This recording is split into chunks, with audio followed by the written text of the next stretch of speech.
Que ótimo.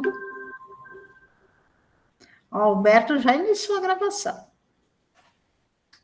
Perfeito. Vamos começar, então.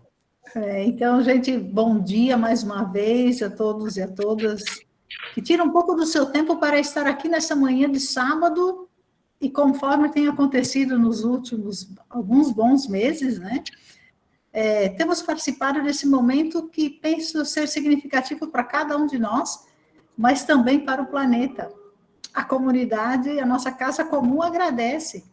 Momentos como esse em que pessoas do Brasil e de fora do Brasil, em alguns momentos, têm participado conosco desta atividade. Um momento de reflexão, um momento em que, além da reflexão, de conhecimento, mas especialmente um momento de troca, de partilha, um ambiente muito familiar entre nós esse.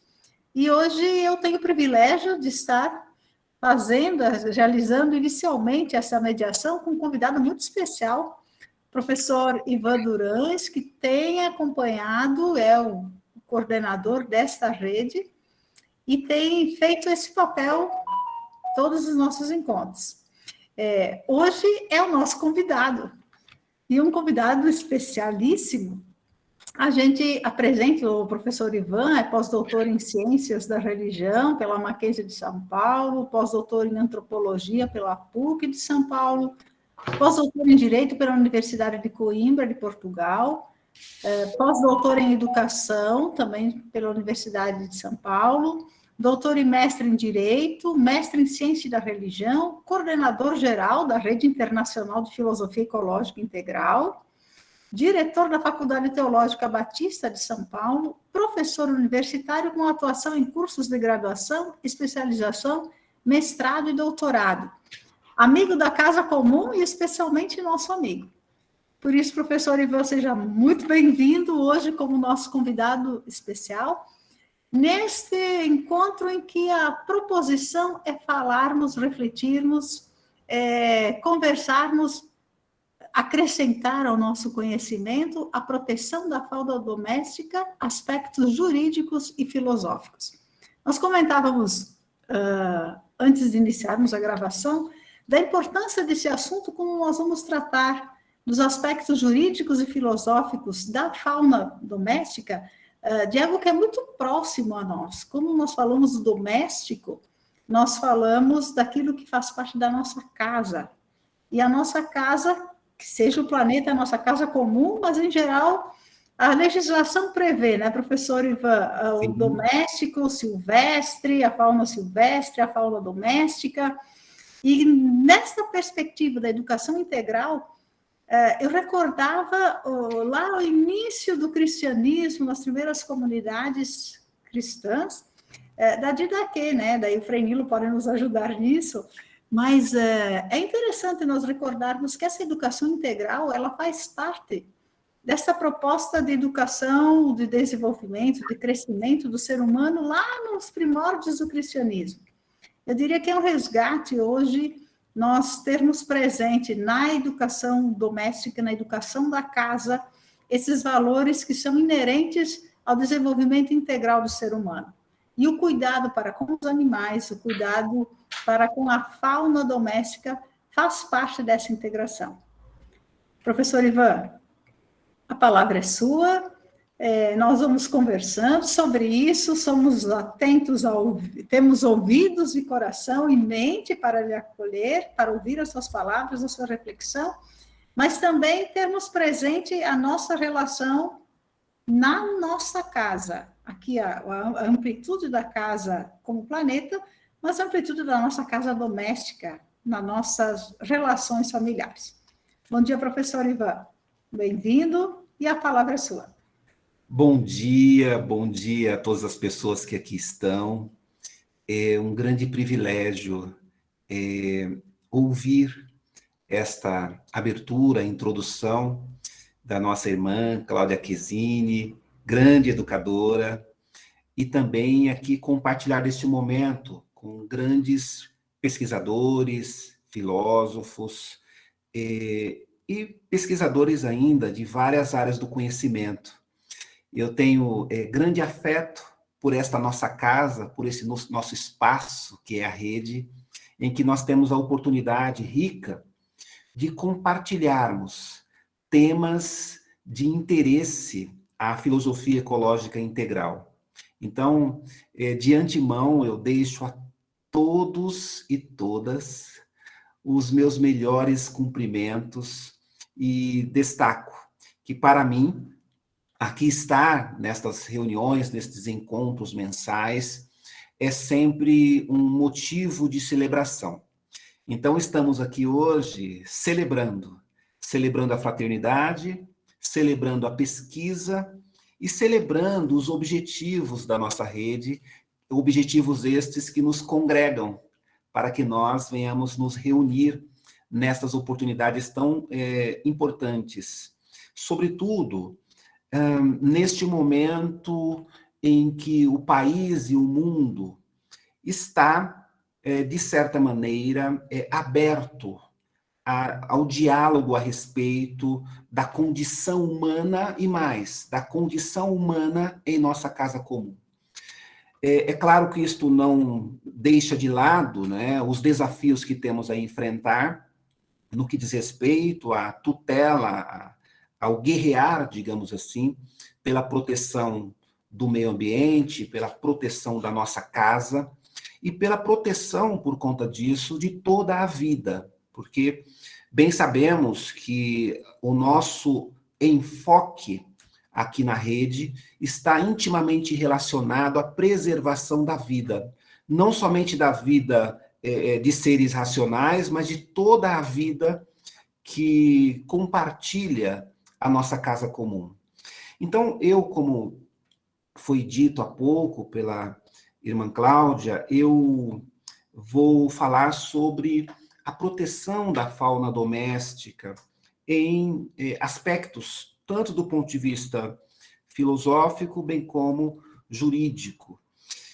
E eu peço aqui, desde já, licença para apresentar uma ilustração que eu entendo bastante razoável para que nós comecemos aqui a nossa análise a respeito da condição, do estado da arte, da proteção da fauna doméstica. Vou lançar mão, vou nos direcionar aqui, neste instante, a um texto da tradição judaica e também cristã, concernente a uma cena, a uma alegoria, em que um profeta, chamado profeta Natã, ele se dirige ao rei Davi em um dilema ético, que o rei Davi se encontrava diante do seu episódio amoroso com Batseba e a morte de Urias.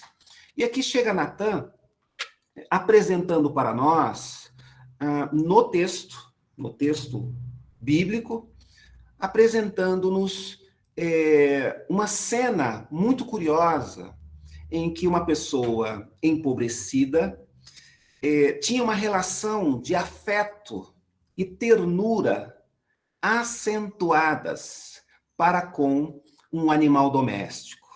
Um animal que ele experimentou, trouxe para o seu lar e trocou, inclusive, experiências de cuidado e zelo. Então, é interessante, em dado momento, que o texto nos diz assim, a respeito de uma cordeira. Então, a cena é esta. Ocorreu aquele dilema ético, toda aquela discussão ética constante no texto, e, de repente, chega um profeta, o profeta Natã, e o profeta sempre na representação simbólica do povo, do empobrecido, do vulnerável, né? Esse é o cenário do profetismo de Israel. E o profeta Natã, em audiência com o rei Davi, com o monarca, ele diz o seguinte: olha, há uma história aqui que eu quero contar, e a história é a seguinte: havia um pobre e um rico, mas enfim, o pobre, vamos ao vulnerável, né? O vulnerável, o empobrecido, ele tinha uma cordeira e do seu bocado ela comia. Ele partilhava o seu prato para com aquele animal, para com a cordeirinha. Do mesmo copo do empobrecido, também bebia a cordeirinha. Ela dormia em seu próprio regaço, ou seja, ela dormia também em sua cama, ele compartilhava com ela o seu local de descanso. E, nesta alegoria, o profeta vai além e diz assim, ora, ele, o empobrecido, o vulnerável, tinha a cordeirinha como sua própria filha. Então, quando nós falamos em zelo e cuidado para com os animais domésticos, a proteção da fauna doméstica, portanto, ao contrário do que às vezes nós imaginamos, isto não é algo novo. Ou seja, a formação daquilo que nós chamamos hoje de família multiespécie não é algo dos tempos atuais. É claro que, vamos verificar mais à frente, nos tempos atuais, nós observamos uma mudança significativa do status socio-jurídico dos animais domésticos. Então, nós vamos hoje falar sobre isso também, como ocorreu e tem ocorrido esta mudança de status da fauna doméstica, principalmente os pets, os animais de estimação, e por aí vai.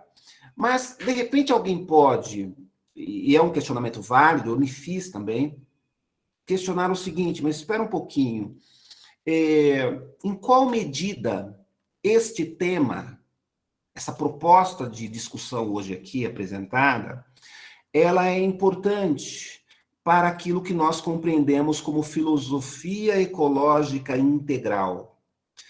Bom, vamos lá. É importante destacarmos o seguinte, caríssimos. Discutir filosofia ecológica integral nos coloca diante da urgência de dialogarmos a respeito de todos os aspectos que se encontram os seres vivos, toda a estrutura da natureza, seja a fauna, a flora, é tratada em relações éticas, é tratada, inclusive, nas dimensões socioeconômicas, jurídicas, enfim, como se constitui, portanto, o pensamento a respeito dos diversos temas relativos à proteção da nossa casa comum. E aqui vale um apontamento que, de repente, merece o nosso cuidado, que é o seguinte,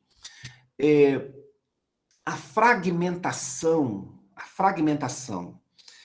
do cuidado para com a nossa casa comum, ela precisa ser observada com muita cautela, porque às vezes nesta fragmentação nós deixamos de lado integrantes do ecossistema, por entendermos que são eles, por vezes, de somenos importância. Então, são esses tópicos que eu gostaria de apresentar aqui, em sede de introdução a esta nossa conversa, a esses apontamentos que pretendo fazer. Bom, então, vamos lá.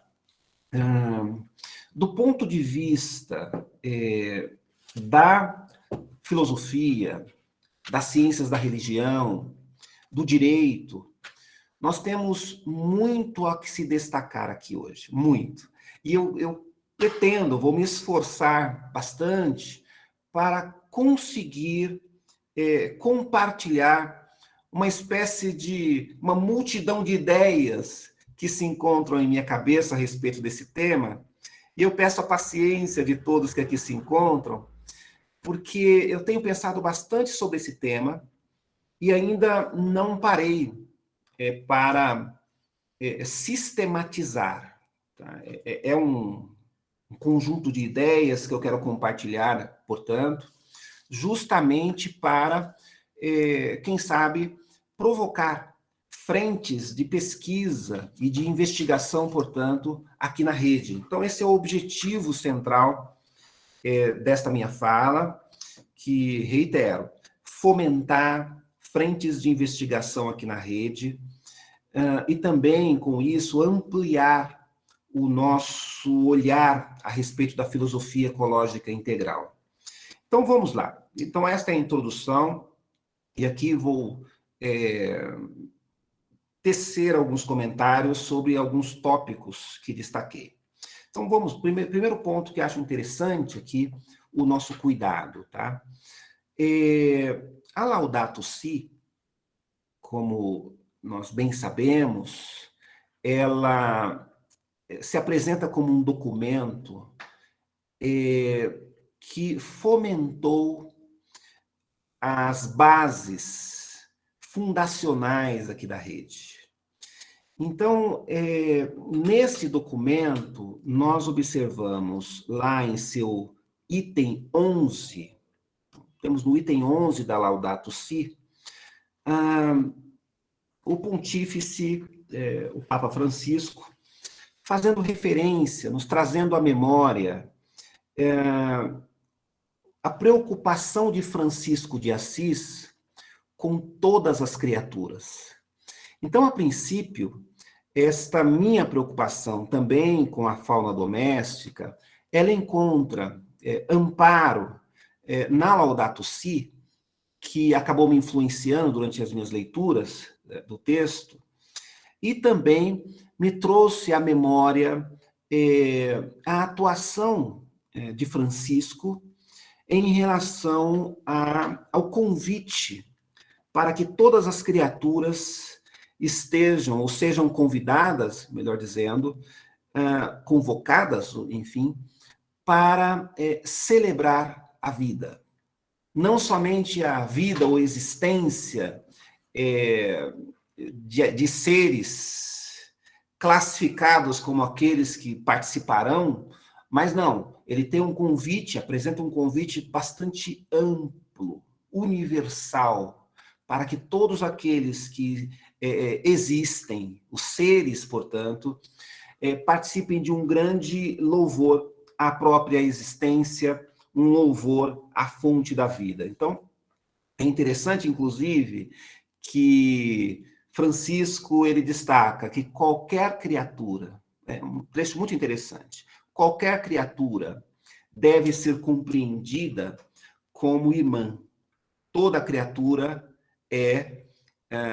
ou está presente nos nossos cotidianos, né, na nossa cotidianidade, como fontes de relações fraternas. Então, é uma passagem muito interessante, ou essa concepção de Francisco, no sentido de que nós temos a possibilidade de nos enxergarmos como seres que, inseridos no contexto do cosmos, nós temos uma família multiespécie.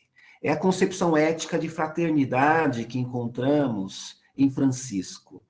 Tanto que isso, inclusive, é reiterado por São Boaventura, lembrando, inclusive, esta compreensão de Francisco acerca dessa dimensão ética da fraternidade estabelecida, ou que deve ser estabelecido, entre todos que compõem o cosmos, todos que compõem, portanto, a casa comum. Então, por conta disso, nós ainda podemos destacar, então aqui fica essa dimensão, né, de fraternidade a partir do pensamento de Francisco, envolvendo todas as criaturas, todas as criaturas. E aqui nós incluímos, mais uma vez, a fauna doméstica, por óbvio. Mais além, podemos ainda verificar que na filosofia, e aqui faço menção a Schopenhauer, ele foi um filósofo muito representativo do século XIX, em que, em 1818, na sua obra O Mundo como Vontade e como Representação, ele faz um verdadeiro tratado. É bem verdade que ele lida com vários temas nesta obra de 1818, mas ele faz, no conjunto dos seus argumentos, um verdadeiro tratado a respeito do direito dos animais. Então, ele apresenta os animais como titulares de direito. Então, a proposta de uma reconfiguração sociojurídica relativamente aos animais encontra um suporte filosófico muito intenso em Schopenhauer, embora, claro, Schopenhauer ele comete alguns deslizes, porque ele chega a afirmar, na sua obra, que o cristianismo ele tem contas a pagar. Para Schopenhauer, o cristianismo ele não se ocupa com os animais e apenas fortalece uma perspectiva antropocêntrica extremada. E aí, lendo os textos de Schopenhauer, já há cerca de 10 anos, já me surgiam essas preocupações, e eu fiquei a imaginar. Por certo, Schopenhauer ele aborda uma fração do cristianismo, mas não todo o cristianismo, porque há exemplo do que nós encontramos em Francisco e toda a sua preocupação fraterna para com os animais e a defesa que o próprio Francisco fez de conhecimento, inclusive, comum. E vários outros pensadores cristãos também se envolveram com o cuidado para com os animais. Bom, mas fica aqui, portanto, esse registro no campo da filosofia, porque Schopenhauer, como bem sabemos, ele muito influenciou outros pensadores, inclusive influenciou também uma fração do existencialismo que muito esteve em voga no século XX, inclusive. Mas vamos lá, caríssimos. Por outro lado, nós temos, ainda no campo da filosofia, dois filósofos e teólogos que, de certa maneira, foram, ou se envolveram, melhor dizendo, num fortalecimento de um pensamento antropocêntrico, não vou dizer extremado, mas bastante significativo. Me refiro aqui a dois pensadores, um deles é Agostinho de Hipona, Santo Agostinho, e o outro, Santo Tomás, ou São Tomás, como alguns preferem dizer. Então, tanto Agostinho quanto Tomás, eles fizeram elaboraram arrazoados no sentido de estabelecer uma classificação de importância entre os animais racionais e não racionais. Então, para Agostinho e Tomás de Aquino mais à frente, levando adiante, né, essa influência agostiniana, ou essa fração da influência agostiniana, eles dizem o seguinte: olha, no topo, o que importa, na verdade, é o ser humano. Os demais animais não racionais, eles tão somente devem ser compreendidos como animais de menor importância. Embora, claro, tanto um quanto o outro nos coloca diante, ou coloca o homem, a pessoa humana, diante de mordomos da criação. Mas é muito presente nestes dois autores, tanto em Agostinho na Cidade de Deus, bem como São Tomás, na Suma Teológica e na Suma também contra os gentios, ele já faz ou repete essa compreensão agostiniana de classificação por ordem de importância, e nessa classificação que ambos fazem, nada dizem a respeito de direitos dos animais ou uma importância mais acentuada para com os animais, a fauna de um modo geral. Bom, feitas estas considerações, é interessante ainda considerarmos, destacarmos o seguinte, caríssimos. Nós estamos, nos dias atuais, assistindo uma discussão bastante intensa a respeito da condição animal. E quando eu falo aqui em condição animal, a minha perspectiva que eu quero destacar é aquilo que eu chamei no início de um movimento epistemológico e ético no que diz respeito à reconfiguração do status sócio-jurídico dos animais domésticos, em especial cães e gatos.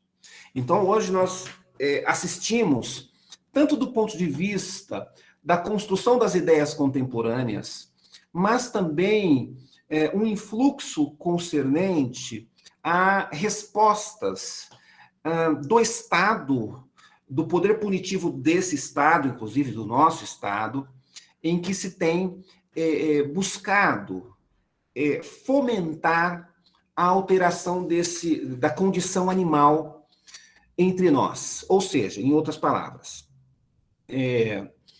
qual é a condição hoje, ou o status dos animais domésticos? Por quê? Do ponto de vista das relações familiares, os animais domésticos, sobretudo cães e gatos, eles passam a fazer parte da família. Falei há pouco daquela alegoria do profeta Natan, mas hoje isso é muito mais intenso. Animais passam a fazer parte da família, que é o que eu costumo denominar de família multiespécie. Então, diante disso, seres humanos, eles passaram por N fatores, depois a gente pode dialogar aqui, a atribuir a condição de membros da família a cães e gatos, sobretudo. Podemos incluir aqui peixes e outros animais que acabam chegando à família. E eu gostaria aqui, primeiro, de fixar o seguinte: eu não vejo isso como algo errado. Não estou aqui para julgar, mas há muitas críticas a respeito disso. Mas eu tenho a impressão que, dessa forma que nós estamos assistindo à configuração de famílias multiespécie, o mundo ideal, que esta compreensão de que toda a fauna compõe a nossa família, compõe uma grande família, seria uma forma de pensar que provavelmente se apresentaria como algo benéfico à proteção da fauna em nosso país e no mundo de um modo geral. Quisera que esta reconfiguração ela fosse em uma amplitude muito maior, para que nós, quem sabe, tivéssemos o mesmo olhar de Francisco e compreendêssemos que todos os animais são nossos irmãos. É claro que isto é uma perspectiva no sentido ideal, né? Mas, pelo menos, nós temos aqui um fragmento que merece a nossa atenção, que é o abraçar do humano para com os animais, trazendo-os, ou pelo menos considerando-os como animais, componentes da fauna, e que merecem cuidado e afeto. Então, vejo que isso é um ponto positivo. Temos os exageros? Temos, mas há um ponto positivo na ideia, nesta mudança de comportamento para com a fauna doméstica, envolvendo cães e gatos, sobretudo. E, repito, isto demonstra que aquilo que nós podemos classificar como uma ética de fraternidade envolvendo a fauna doméstica. É claro que existe também todo um mercado, e isso também para nós que estamos aqui envolvidos com a filosofia ecológica integral, nesta integralidade precisamos considerar também a apropriação mercadológica da atual indústria, como que eu vou denominar aqui? Da indústria de exploração do mercado que corresponde a este novo status sociojurídico. Então, nós temos com isso estruturas econômicas que identificou um mercado crescente, e este mercado crescente tem congregado diversos atores econômicos. Então, hoje, no contexto da fauna doméstica, nós podemos encontrar planos de saúde para cães e gatos, um mercado muito explorado, inclusive. Temos a multiplicação de pet shops nos centros urbanos, de maneira muito intensa, inclusive.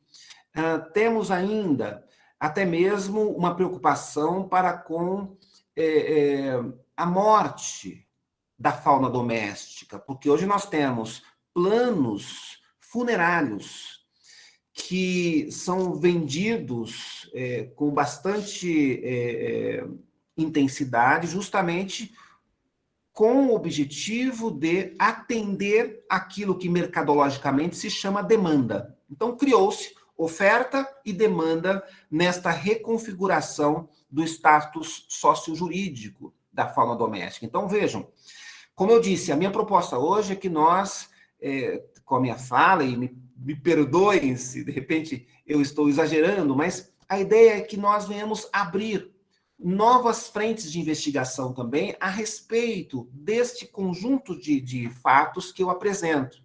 Então, nós temos, por conta disso, como já adiantei, uma mobilização econômica para responder, digamos assim, a esta nova condição da fauna doméstica. Outra questão que também merece aqui o nosso cuidado e, por conta disso, a nossa atenção. Há hoje uma movimentação estatal que talvez seja também uma movimentação ainda tímida daquilo que os alemães e também pensadores da Península Ibérica têm chamado de Estado de Direito Ambiental. Por quê? Até então, nós estamos em um estágio do que nós costumamos chamar de Estado democrático de direito. Só que há uma pressão muito importante de juristas para que nós, numa compreensão ecológica integral, que nós chamamos de filosofia do direito, de reestruturação desse conceito, para que, ao invés de um Estado democrático de direito, nós, enquanto comunidade constitucionalmente estabelecida, nós nos ocupássemos com a fundação, ou seja, fundação teórica, a princípio, e com reflexos práticos, a fundação de um Estado democrático ambiental, como alguns preferem dizer. E isto trará, caso alcancemos essa dimensão, esse acervo teórico, trará mais especificamente forças estatais para a tutela e proteção, por conta disso, do meio ambiente. é um passo que ainda se apresenta tímido, mas vale dizer, já há uma movimentação importante, sobretudo na Península Ibérica e também na Alemanha, justamente para que seja alterada aquilo que nós denominamos teoria geral do Estado. E lembremos, caríssimos, o Estado é uma invenção humana. E nós, por conta disso, temos, portanto, a liberdade de pensarmos novas configurações do Estado, novas exigências a serem apresentadas diante do Estado. Isso é difícil? Claro, pode demorar décadas e até mesmo séculos, porque quando nós olhamos para trás, observamos que todas estas reconfigurações, desde o Estado absolutista até o chamado Estado democrático de direito, com todas as suas mazelas, enfim, isso demorou séculos para a reconfiguração. Bom, por que eu fiz esse parênteses? Porque há certas fagulhas, sim, certas fagulhas do Estado mobilizando o seu poder punitivo para a proteção da fauna e da flora. Ou seja, fagulhas estatais para a proteção do meio ambiente, considerando que ele é um bem de uso comum de todos, perspectiva jurídica, né? Eu não concordo, mas, enfim, está presente no texto constitucional, é um bem, ou seja, uma coisa, isso é complicado, né? Uma coisa de uso comum do povo, mas, apesar disso, nós vivenciamos também uma atuação deste Estado de maneira mais específica na tutela do meio ambiente. Então, vamos lá. O que eu quero dizer com isso? De maneira pragmática aqui, compreendendo, inclusive, alguns casos que têm me chamado a atenção. Então, nós temos o Estado com fagulhas, o Estado contemporâneo, com fagulhas que vislumbram aquela perspectiva que falei há pouco do Estado democrático ambiental. Então, vejam que interessante, caríssimos. Recentemente, foi julgado no Supremo Tribunal Federal uma ação que nós chamamos ADPF, mas que seria uma ADPF, é uma medida judicial destinada a criar padrões de comportamento impostos pelo Estado. Então, por que surgiu essa discussão?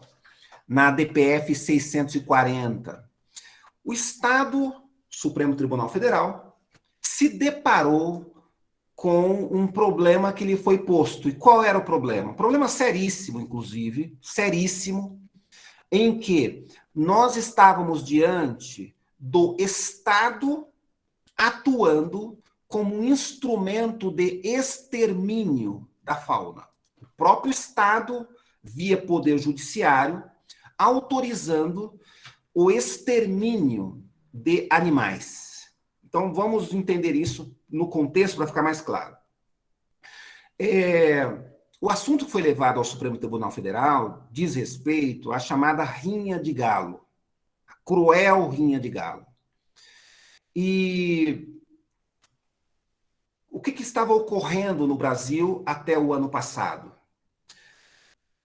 Quando os galos, esses animais, eram apreendidos, então havia toda uma estrutura policial envolvendo o Ministério Público e demais órgãos, inclusive da sociedade civil, que, após investigação, constatava que tal local havia ou se praticava a rinha de galo.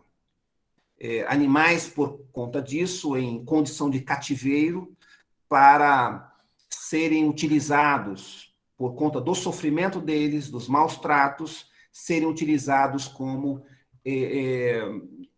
instrumentos de alegria, de satisfação, de pessoas que se envolviam com essa prática horrenda, horrorosa.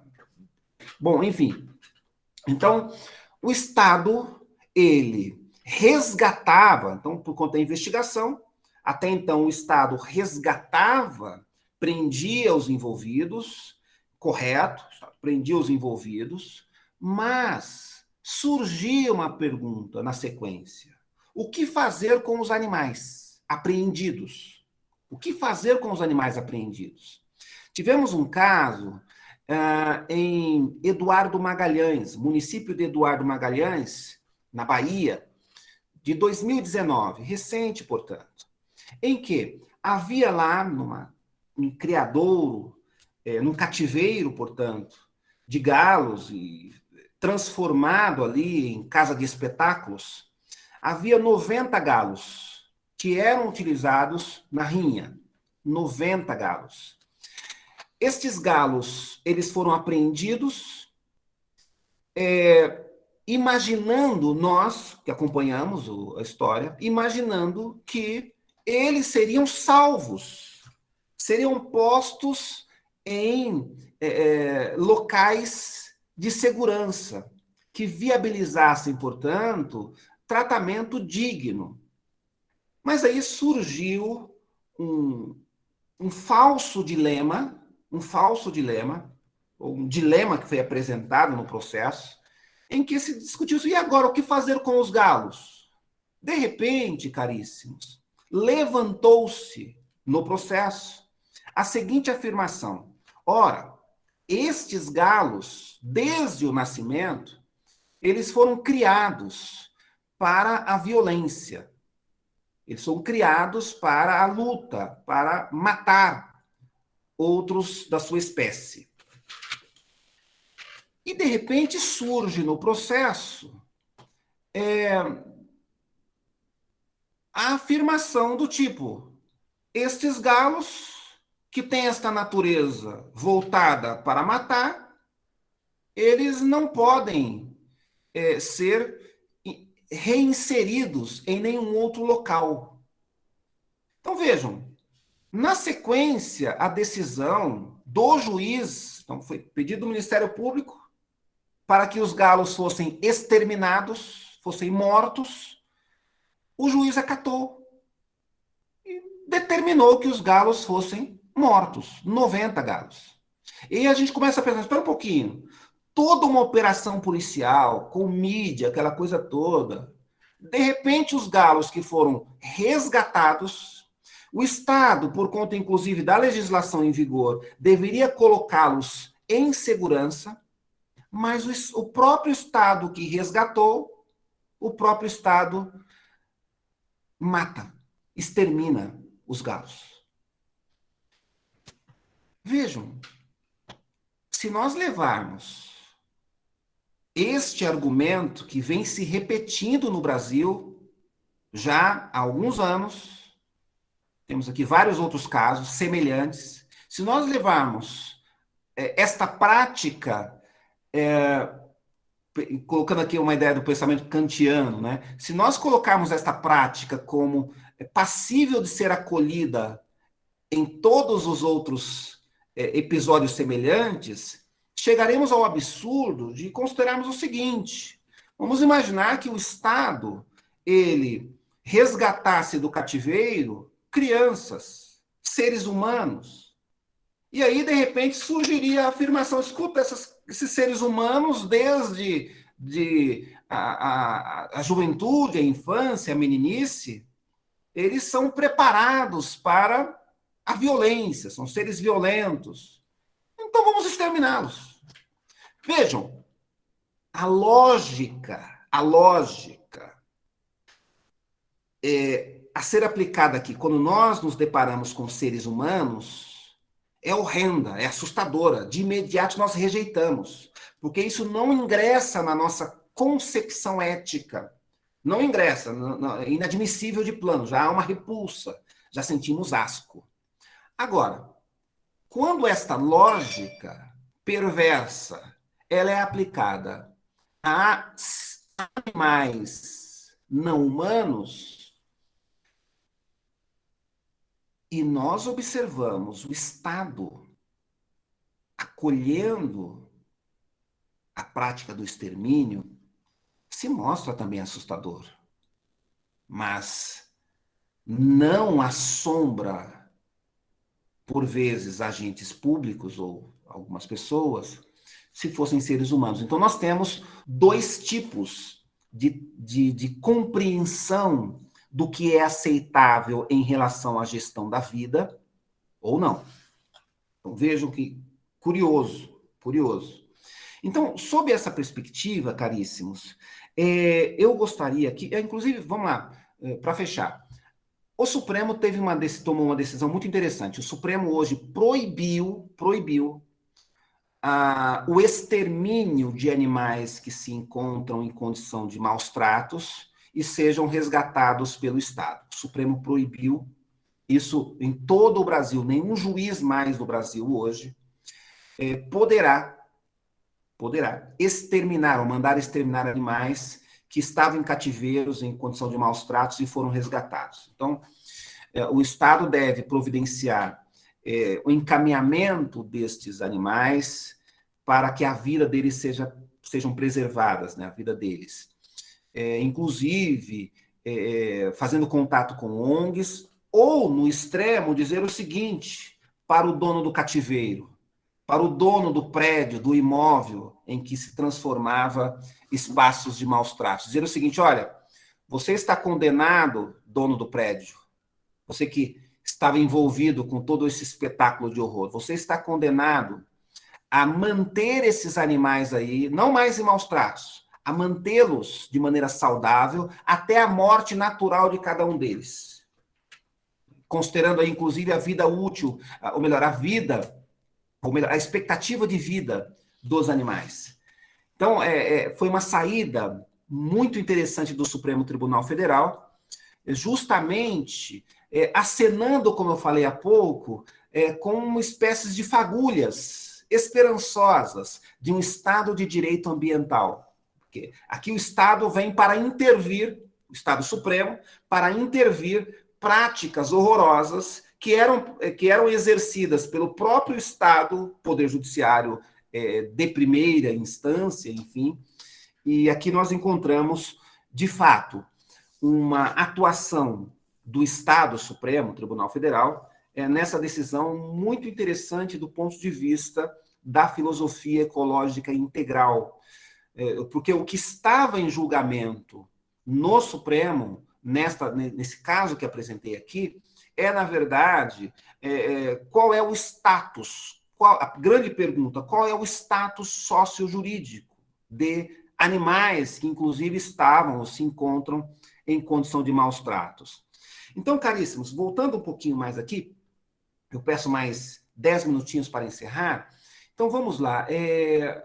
Ainda quanto a esse cenário, o Estado hoje, ele criou algumas normas, eu não vou me ater a todas, mas algumas normas, no mínimo curiosas, que merecem a nossa atenção, portanto, concernentes aos animais domésticos mais próximos do nosso dia a dia, portanto, envolvendo cães e gatos. Observe, hoje, quando nos deparamos com a chamada Lei de Crimes Ambientais, muito, como eu posso dizer, às vezes posta em desuso no país, Então, a Lei de Crimes Ambientais ela foi alterada recentemente, agora em 2020, para apresentar uma proteção jurídica mais rígida a cães e gatos. Por quê? De acordo com a legislação hoje, nós tivemos um aumento de pena para animais, cães e gatos, que forem submetidos a maus tratos, a tortura, a mutilações. Então, aquela prática de cortar as orelhas e o rabo de cães e gatos, essa prática horrenda, Essa prática hoje, ela é considerada, já era considerada crime, mas agora é um crime agravado, que se porventura esta mutilação de animais envolver cães e gatos, a pena chega a 5 anos. A 5 anos, quando estamos diante de mutilação de cães e gatos. Então, a pena vai de 2 a 5 anos. Isso é curioso, e aqui eu vou tecer alguns comentários aqui. Isso é curioso porque quando a mutilação, maus tratos, abuso envolvendo animais da fauna em geral, então, se estamos diante da fauna em geral, a pena, tá, por ser considerado crime ambiental, a pena vai de 3 meses a 1 ano. Então, vejam a desproporção. A desproporção. É claro, temos uma proteção aqui mais rigorosa para com cães e gatos. Mas se porventura estivermos diante de maus tratos envolvendo todos os demais animais que compõem a nossa fauna, a pena vai de 3 meses a 1 ano. 3 meses a 1 ano. Mas se porventura estivermos diante de cães e gatos, a pena vai de 2 a 5 anos. Então, a estrutura ética que verificamos aqui na dosimetria da pena, ela é branda, extremamente branda, para todos os outros animais que compõem a nossa fauna, os animais não humanos que compõem a nossa fauna, e é mais rigorosa, bem mais rigorosa, quando estamos diante de animais, cães e gatos. Esta alteração da lei de crimes ambientais, ela surgiu, repito, lá pelo finalzinho de 2020, justamente por conta de alguns vídeos que circularam na internet, envolvendo até mesmo abuso sexual de animais, de gatos e cachorros. Então, houve vídeos assustadores, que inclusive viraram memes, parte deles viraram memes na internet, com abusos de animais, pessoas jogando animais na parede, abuso sexual, enfim, uma coisa assim, extremamente inaceitável e perversa. E aí, estes vídeos que circularam na internet criou um clamor público e o Poder Legislativo Federal acabou por criar uma lei estabelecendo penas mais rigorosas para abusos, maus tratos, etc., relativamente a cães e gatos.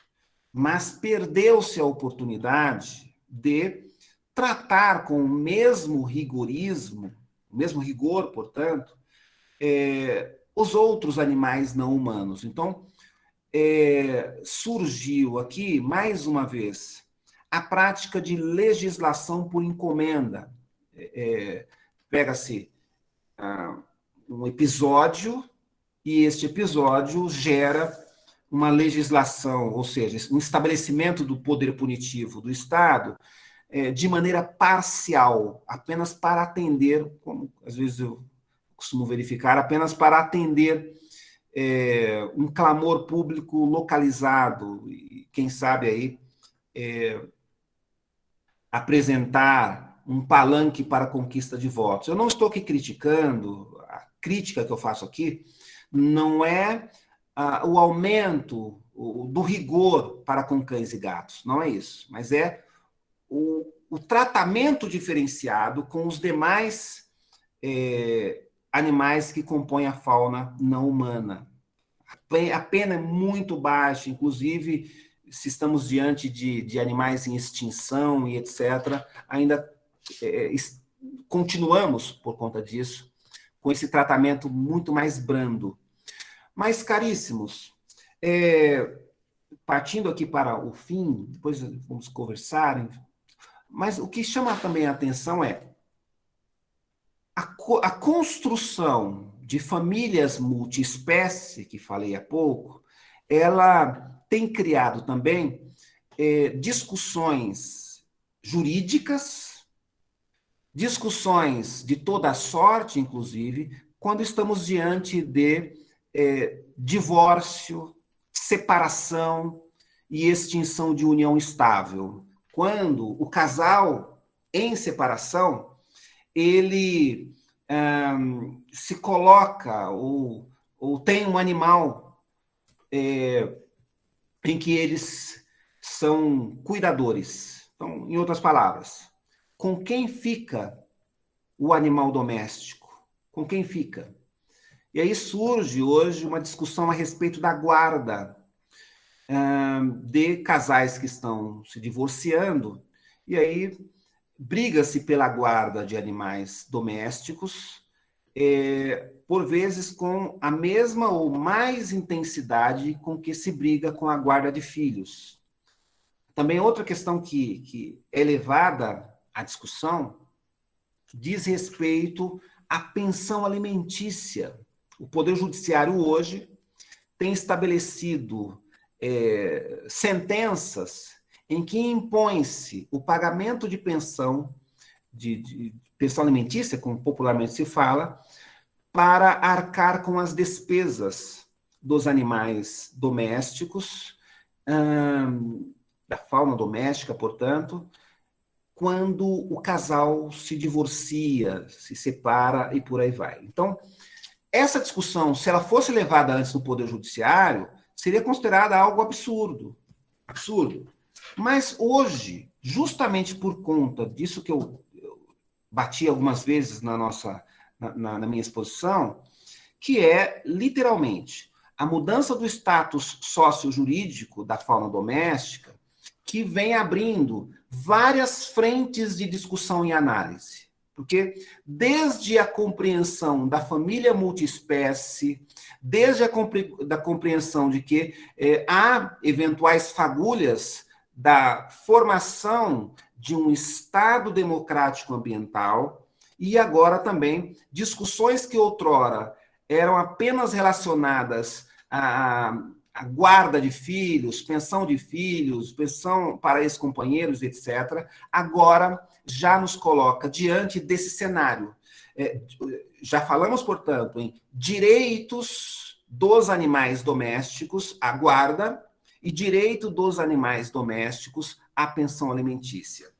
Então, ficam estas considerações, caríssimos, apenas para que nós, no primeiro momento, vislumbremos o estado da arte, da fauna doméstica e as implicações que isso tem provocado no que diz respeito à filosofia ecológica integral. É isso, estou aqui aberto para dialogarmos, para complementações. Fiquem à vontade, gostaria de ouvi-los.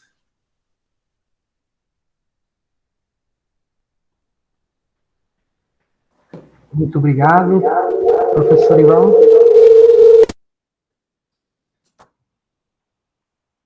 Muito obrigado, professor Ivan. Um bom dia a todos. Bom dia. Excelentes provocações. Olha, realmente você está gerando muita inquietação. Eu posso lhe dizer que, ao mesmo tempo, estou escutando com atenção, estou um pouco incomodado, mas é um incômodo positivo, sabe? Aquele que te desloca e te coloca na reflexão completa. A irmã Cláudia fez a abertura e ela me pediu para também dar a continuidade. Então, as pessoas que estão participando, já que somos um grupo de 15 pessoas, sintam-se livres para abrir seus microfones, fazer alguma consideração, ou uma inquietação também, uma pergunta para o professor Ivan, ou, se preferir, registrar no chat, daí a gente também pode fazer essa leitura ao vivo a voz, tá bom? Sintam-se livres para participar nesse sentido.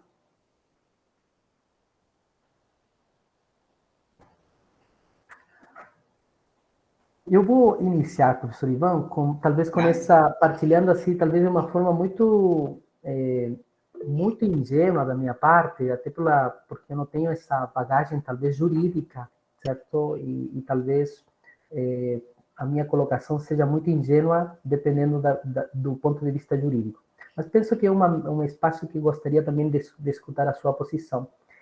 Muitas vezes, quando a gente olha para todo esse caminho humano, digamos assim, de relação com os animais domésticos, certo? Como você muito estava bem colocando, como que a legislação, de alguma forma, vai correspondendo, já seja a partir de encomenda, certo? Ou seja, a partir dessa questão, por exemplo, pensão, tratos alimentícios, etc, etc. Eu sei que isso é posicionado localmente ou nessa dimensão, mas ao mesmo tempo, por exemplo, quando a gente vê até que ponto, e são sempre os comentários muito gerais que aparecem, até que ponto esses animais domésticos recebem por parte, talvez, do Estado ou dessa lei, talvez uma segurança muito maior que muitas outras pessoas humanas, digamos assim, em relação a essa dignidade, seja a esse tipo de, entre aspas, sujeito de direitos. Então, como lidar com esses limites? Como lidar com essas fronteiras? Então, por exemplo, nas cidades de vocês, talvez na minha isso é comum, Curitiba, você vê o carrinheiro com o seu animal ou com 5, 4 cachorros acompanhando ele no seu dia a dia. Se a gente olha para esses cachorros, com certeza eles não estão na melhor condição de saúde. Se a gente olha, digamos assim, veterinariamente falando, a gente percebe. Mas, ao mesmo tempo, o sujeito humano não. Então, como esses olhares, ou quais são essas fronteiras, talvez não unicamente na formalidade da lei, mas talvez nessa perspectiva mais doutrinária? Como que você me ajuda a iluminar essa leitura? Obrigado. Perfeito. Humberto e colegas, o grande desafio hoje que se apresenta ao atual estágio civilizatório que nós nos encontramos é a efetividade dos direitos. Isso a gente pode compreender por vários ramos do saber, né? Porque não basta o Estado criar leis se estas leis não encontram a sua correspondente efetividade.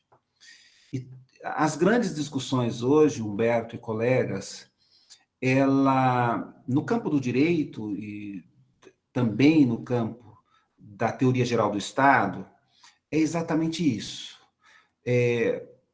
Nós precisamos, de maneira rigorosa, nos ocuparmos com a efetividade da aplicação da lei, principalmente da lei destinada à tutela, à proteção de vulneráveis, tanto o animal humano vulnerável, bem como os animais não humanos vulneráveis. Porque toda essa discussão que atualmente se apresenta relativamente à degradação da natureza, à degradação de seres humanos expostos em situação de risco, vale a pena destacar aqui, esse estado de coisas, melhor dizendo, de degradação de humanos e não humanos, isto é proibido pela legislação. Então, nós temos uma legislação que estabelece que qualquer ser vivo tem um status de dignidade inerente, reconhecido pelo sistema jurídico.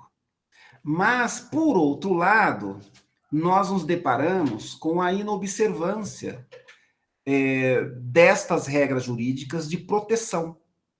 E aí, o que chama a atenção nisso tudo é o seguinte: são as gradações. A gente começa a inventar, enquanto Estado, gradações. E aí, por vezes, nestas gradações, nós nos deparamos com cenas que chocam mais a sociedade civil. Essas cenas são utilizadas de maneira a sensibilizar a opinião pública e aí surge mais uma lei. Então, nós estamos vivendo uma espécie de momento inflacionário de leis. Em uma sociedade de consumo, também se consomem leis, também se buscam novas leis, e aí surgem as leis da moda. Então, esse é um grande problema hoje no que diz respeito à efetividade dos direitos envolvendo seres em condição de vulnerabilidade. E até vale dizer, é o grande desafio que eu acredito que a atual formulação da nossa teoria geral do Estado não conseguirá resolver estes dilemas que aqui apresentei no que diz respeito à não efetivação de normas. É isso aí. Espero que eu tenha alcançado a riqueza da sua pergunta. Obrigado, professor Ivan. E o Juliano está aqui com a mão levantada. Juliana, fique à vontade. Olá, bom dia, colegas. Parabéns, professor Ivan. Muito interessante essa discussão. Vocês conseguem me ouvir bem? Sim, perfeitamente. Eu cheguei um pouco atrasado aqui no evento, mas pude acompanhar, acho que grande parte da apresentação, da discussão, e realmente é um tema que nos inquieta bastante. E eu fiquei pensando aqui algumas coisas relacionadas com isso, mas talvez não diretamente ligadas. Eu gostaria de colocar aqui para problematizar. E se não Sim. for o contexto da discussão, a gente deixa para pensar, e o professor não tem a obrigação de comentar ou de responder, mas vou colocar aqui. Porque quando eu entrei, né, na live, estava tendo essa discussão, né, do antropocentrismo, né, e como o cristianismo foi vendo isso e tal, e vendo, assim, ouvindo a apresentação, eu fiquei pensando que a gente olha para os animais sempre da perspectiva humana, e talvez a gente nem tenha outra opção, né, porque somos nós humanos olhando para eles, né. Agora, me parece que também nós olhamos para eles a partir de uma perspectiva do humano, que é talvez a perspectiva da domesticação. E aí até por isso, né, a live sobre animais domésticos, né? E me parece que é como se os animais domésticos estivessem numa escala superior. Antes falava da escala lá, com Agostinho, com Tomás e tal. Parece que os animais domésticos estariam numa escala superior. Mas eu acho que eles só estão numa escala superior em função de nós, seres humanos, e não por eles mesmos. Porque, do ponto de vista animal, me parece que não há uma distinção, assim, entre o cachorro, o gato e o frango. Certo?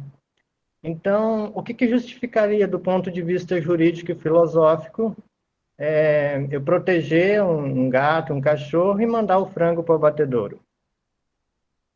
Então, o que justifica, do ponto de vista filosófico e jurídico, destinar animais ao abatedouro? Essa é uma questão que me inquieta. Daqui a pouco vou almoçar com algum desses animais que foram destinados a isso. Então, e uma outra questão dentro disso, porque me parece que a gente olha para o animal a partir dessa ideia de domesticação, é como é que nós lidamos com os aspectos animais do humano, né?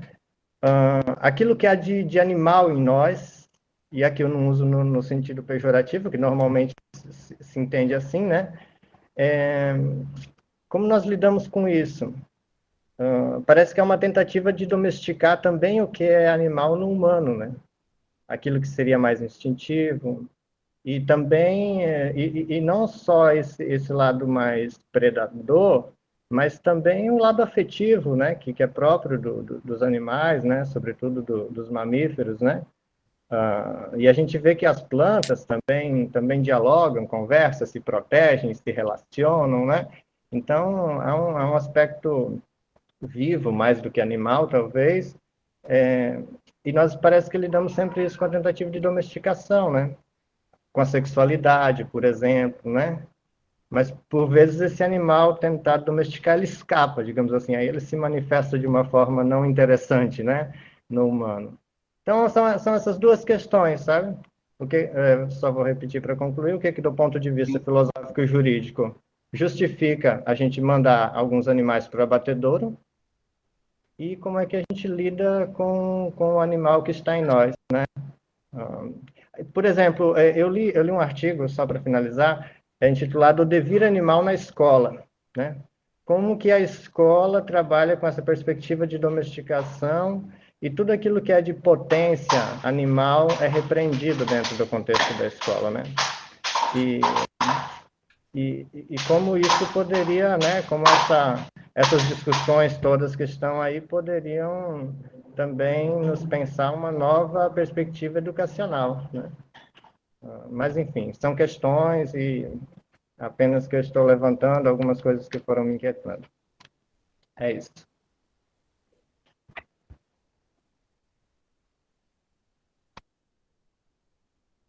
Tá.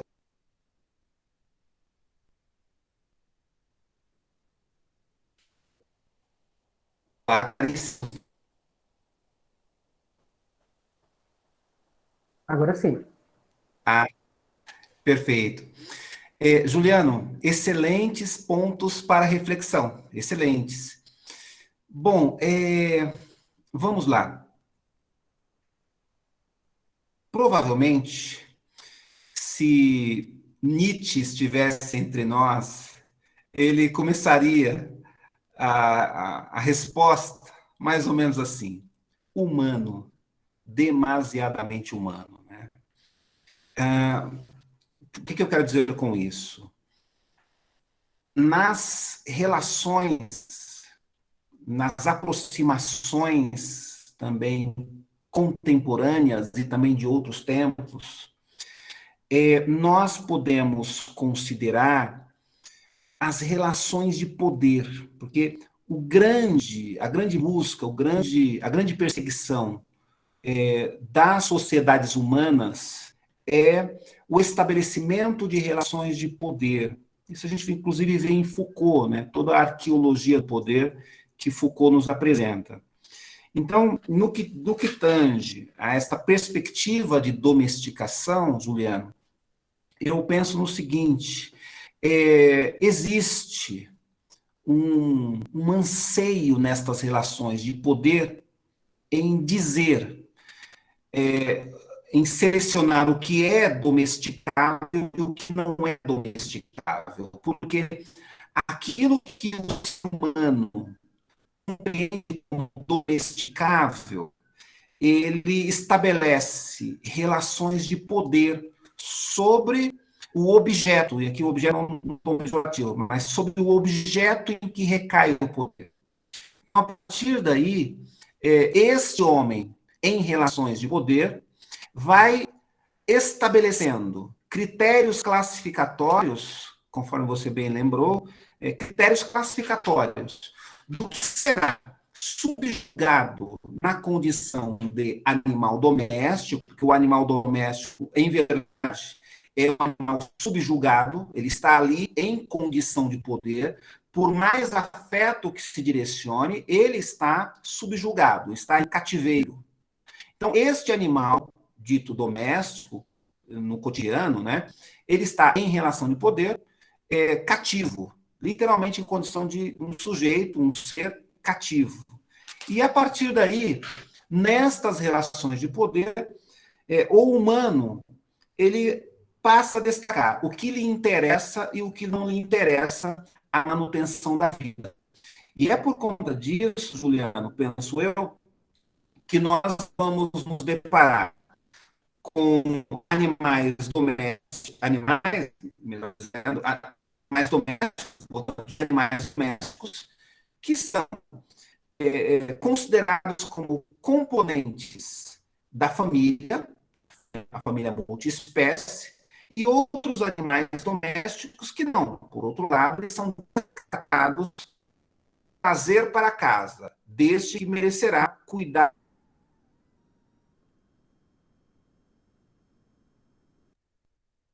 Olá? Agora estamos te ouvindo de novo, professor. Deu uma interferência. Internet? Olá? Eu estou te ouvindo agora. Ah, perfeito. Acho que deu uma perda da conexão aqui. Isso. Então, falava sobre relações de poder, né? O mesmo se diga, Juliano, quando estamos diante da tentativa de mitigar este lado animal, que diz respeito à própria natureza humana. Porque nestas relações de poder também há interesse em retirar do ser humano aquilo que lhe é inerente à sua própria natureza, domesticando os seus instintos. Então, o ápice da relação de poder aqui é, inclusive, domesticar instintos humanos. E aí, se nós pegarmos, por exemplo, alguns pensadores, principalmente aqueles do século XIX, mais conhecidos, bem falaram a respeito das instituições que são concebidas para a promoção do esvaziamento do lado animal humano, domesticando, inclusive, porque a dominação aqui, ela passa a ser também na retirada, ou pelo menos na tentativa de afastar os instintos humanos, tão bem registrados, inclusive, no próprio pensamento de Nietzsche, inclusive, com mais atenção, tanto na Gaia Ciência, mas no seu texto Humano, Demasiadamente Humano. É isso aí, Juliano. Espero que eu tenha contribuído, lançado aqui algumas ideias para nós pensarmos a respeito desses pontos tão interessantes que você levantou. Obrigado, professor Ivan. Obrigado, Juliana, também pela inquietação, pela partilha. Professor Frei Nilo, está com a mão levantada. Sim, me interessou muito ouvir o professor Ivan. Realmente, nós estamos diante de uma área do saber e das práticas, que é a ecologia, que vai ganhando e realmente um estatuto epistemológico, uma lógica própria que ganha sua cidadania entre os saberes e as práticas no dia de hoje. Desde os anos 90, portanto, faz tempo que eu me embrenho também em pesquisas na área da ecologia, e fica claro que não tem como pensar senão na linha de uma solidariedade que deverá se estender, inclusive, para todas as espécies, para gerações futuras. Nós temos uma responsabilidade a ser vivida e assumida. E nosso grau de humanidade dependerá muito da qualidade deste relacionamento com o todo. Por isso, falamos da necessidade de uma visão de totalidade, e já como no início foi apresentado pelo professor, a partir da perspectiva franciscana, da Laudato Si, e assim por diante. Então, a ecologia passa a ser definida como ciência e arte das relações, dos seres relacionados, interrelacionados.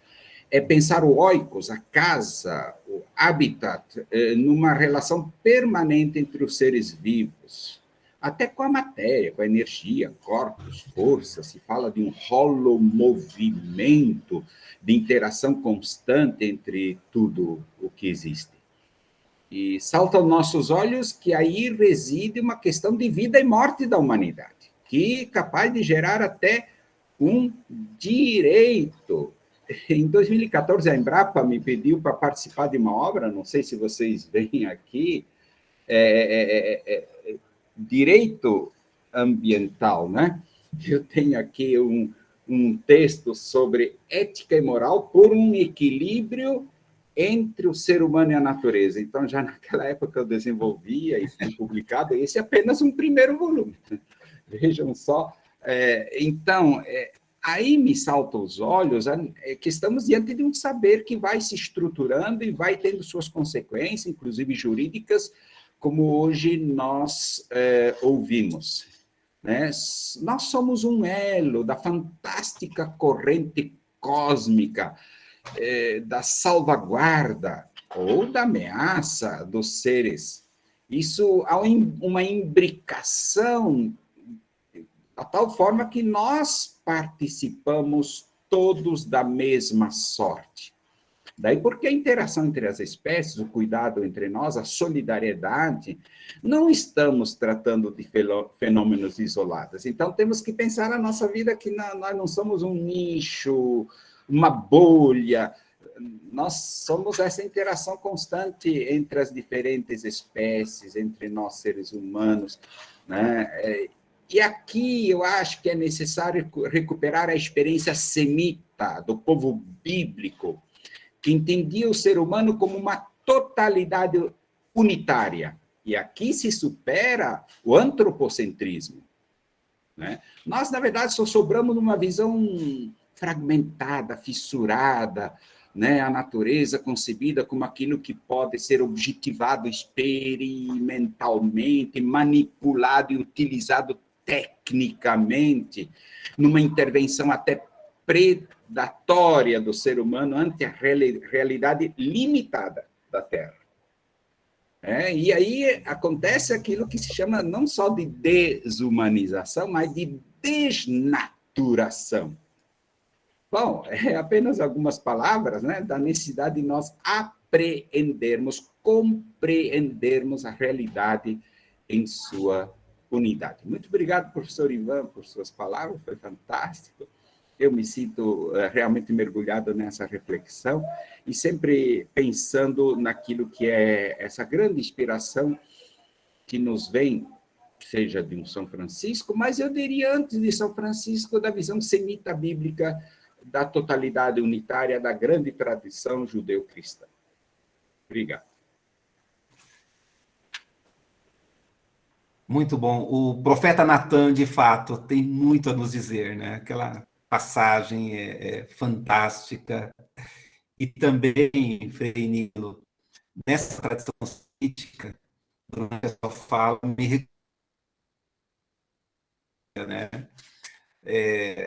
Em que o ser humano, o educador, ele orienta os seus educandos a aprender com as formigas, né? É um trecho que, de fato, tem esse olhar bastante intenso para o todo. Muito bom.